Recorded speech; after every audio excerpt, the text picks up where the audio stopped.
Katselen nyt kiitollisena kotitaloni ikkunasta saaren kaunista luontoa.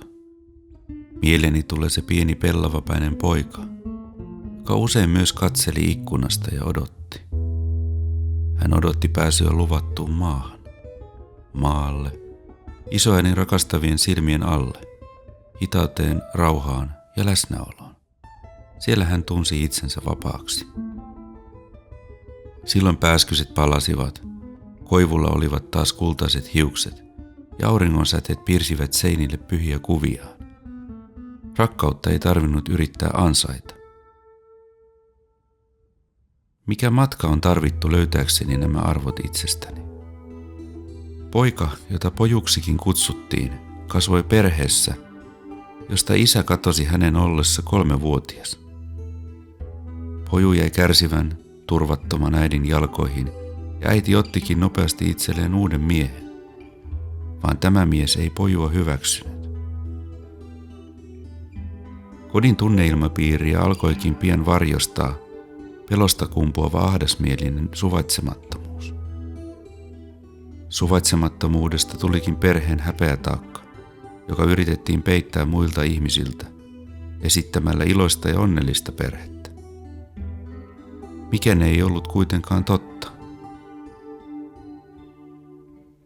Poju tunsi pelkoa, häpeää ja syyllisyyttä. Viha oli taas huonoa käytöstä. Se painettiin piiloon, kuten pikkuhiljaa kaikki muutkin tunteet. Heikkous oli uhka, koska se saattaisi tietää hylätyksi tulemista. Isä Poju odotti kuin suurta sankaria.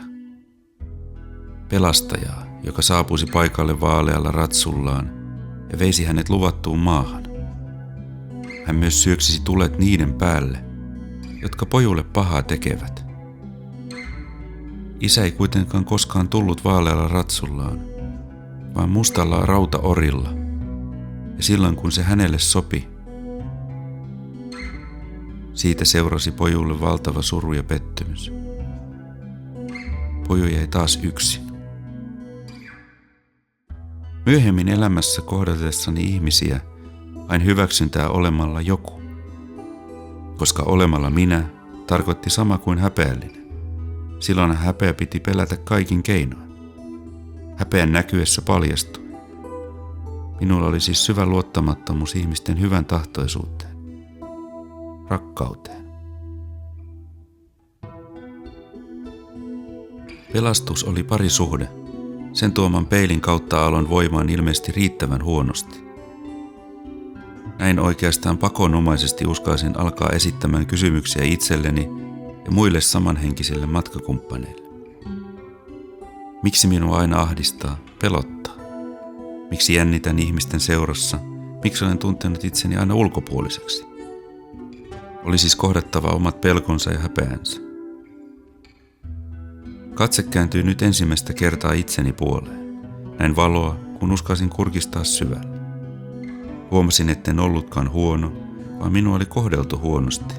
Siksi voin huonosti. Nyt tiedostan, mistä olen tullut, kuka olen nyt, ja on alkanut syntyä unelmia. Herännyt toiveita ja usko siihen, että elämässä voi käydä myös hyvin. Tunnen iloa, rauhaa ja olen kiitollinen siitä, että voin olla minä, sellaisena kuin olen juuri nyt. Olen turvassa yhteydessä itseeni, rakkauteen. Sieltä se löytyi. Olin palannut luvattuun maahan. Olen kannettu.